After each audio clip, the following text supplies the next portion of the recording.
Good afternoon, preppers. Welcome to Goshen Prepping. There are rules when it comes to bartering. You have to be able to do it safely because in the near future, I certainly see an economic collapse, another Great Depression, digital currency coming out where you actually can't use money, and not everybody's going to jump on board. In fact, more than likely watching this video, you're one of those people. So we're going to have to develop a way to be able to barter, but even more importantly, barter safely. There are rules that you actually need to set forth. And a lot of these rules, by the way, that I'm putting in this video came from my actual experiences in third world countries dealing with a lot of local people. Because those people there actually had rules set forth, and you quickly adopt those rules into your own lifestyle, and therefore you'll actually keep yourself safe. All right, first and foremost, you have to be a gray man. Don't just go up to people and say, hey, can I borrow this with you? I mean, if you actually see somebody who's literally has a whole bunch of stuff, clearly you can go ahead and barter with that person. But be a gray man, stay on the outside, observe, kind of see how it's done, just kind of see what's going on. And then eventually go into the point when you see somebody who is actually bartering, then feel free to go up to that person and barter. But do not just approach someone out of the blue and say, hey, do you want to go ahead and trade something for this? I'm not saying you can't do it, but it definitely becomes a little bit more risky, unless it's somebody you trust. Okay, if it's somebody you trust and you bartered with in the past, then obviously go for it. Now, secondly, too, this is all over in third world countries, is people have the skill of haggling. I love using my haggling skills when I go to yard sales. Some people take it, some people don't. Most of the time they will. But I want you to understand that in most countries like that, if you don't haggle, they'll actually look at you as there's something wrong with you and you're an outsider. There actually develops an air of distrust when you don't haggle. When you actually do haggle, it forms a little camaraderie between you and the person. And that's something, in some countries specifically, they look for that. If you don't haggle, they're going to be saying like, who is this guy? Why is he here? Why is he doing this? And this distrust is going to kick in. Furthermore, don't ever flaunt your wealth. I mean, I teach this to my kids. I'm sure you were taught this by your parents. But you know, for some reason, when you get like a whole stack of dollar bills when as a kid, you want to pull it out and say, look, everybody, obviously in this situation, you don't ever want to flaunt anything. More specifically, whatever you're bartering and trading, let's say it's junk silver coins, don't put them all in one location. Have a few in this pocket, a few in this pocket, a few with some friends who might be with you. Put some in your left shoe, in your right sock, in your underwear. All these different things to spread it out. That way, if you do get robbed, hopefully you won't get all of it. But you don't want to have it. Like, for example, if I'm at a yard sale, here's a good haggling trick for you.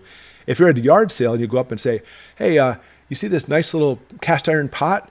You have on here $20. I'll give you $10 for it. And they'll say, sure. Then you pull out a giant stack of 20s. They'll be like, you just ripped me off. You want to have it so you pull out, practically speaking, the right amount you want to give that person.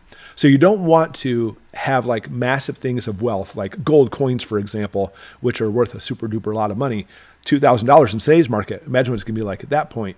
Because hey, I've got a $2,000 gold coin here. What will you trade for? No, they're going to take that gold coin from you. You want to make sure that it's very important that you have a variety of things to trade as well. Not even just one gold coin, but let's say some junk silver. Maybe you actually have some little pieces of gold, perhaps. Maybe you actually have some vice items like a pack of cigarettes. Have a wide variety. It's very important for this because if you continuously come in with some kind of junk silver every time, they know you have a stash somewhere. And if that person is not on the level, then they'll start trying to follow you home and see where that stash is.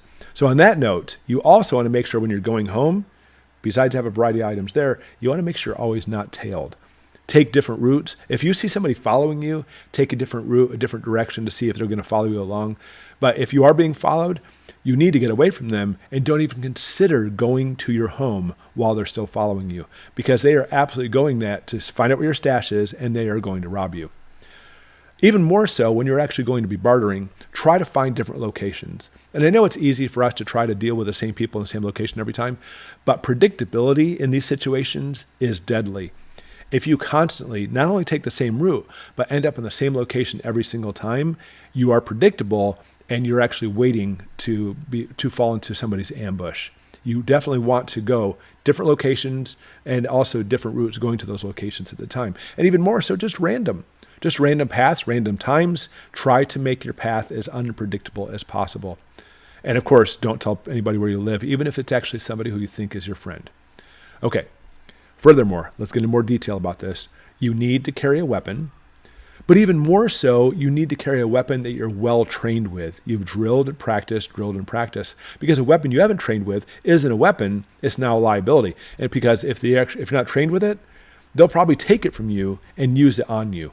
But having a weapon is actually very important. Now, let's say you do have a weapon.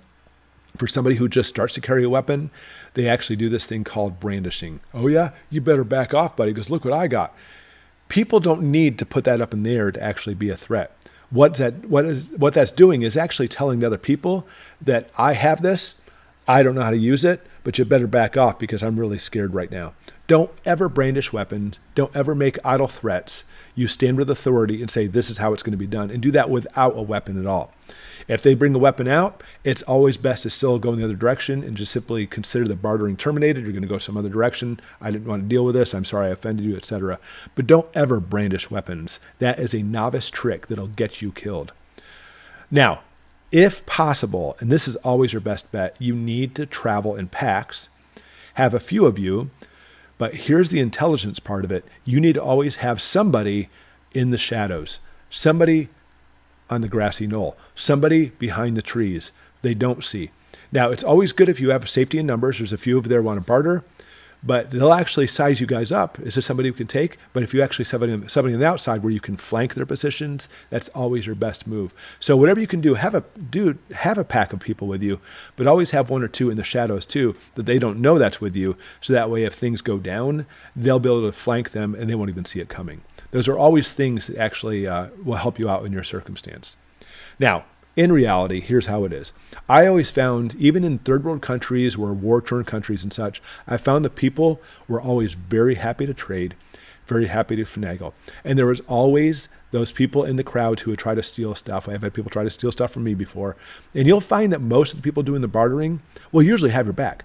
Because people talk about all the time, I'm never going to trade ammo because they'll shoot me. You'll find that almost all bartering people are actually just like you. They just want to be able to make ends meet, get the items they need, and do it safely, which is really nice because in a bartering situation, there's already so much stuff going on around you. You want to be able to relax a little bit. So do that. Just relax. Take it easy. Be friendly with them. Talk with them. It's just another person. They probably have a family, or if not, they're just trying to make some money or make a living. So just relax. Don't ever let your guard down, but relax, and it'll all work out just fine. So go through this video again if you need to a few times. Write down these notes. Practice it at yard sales. There's always good things to do there because, I mean, yard sales, it's definitely a not threatening situation, but it'll actually give you some of those different tips because you want to change your mindset and actually understand and do it fluently rather than going in there very scared. Obviously, that's not what you want to do. Okay, hope this video helps. Put in the comments below some actual experience you've had with bartering. Thanks for watching.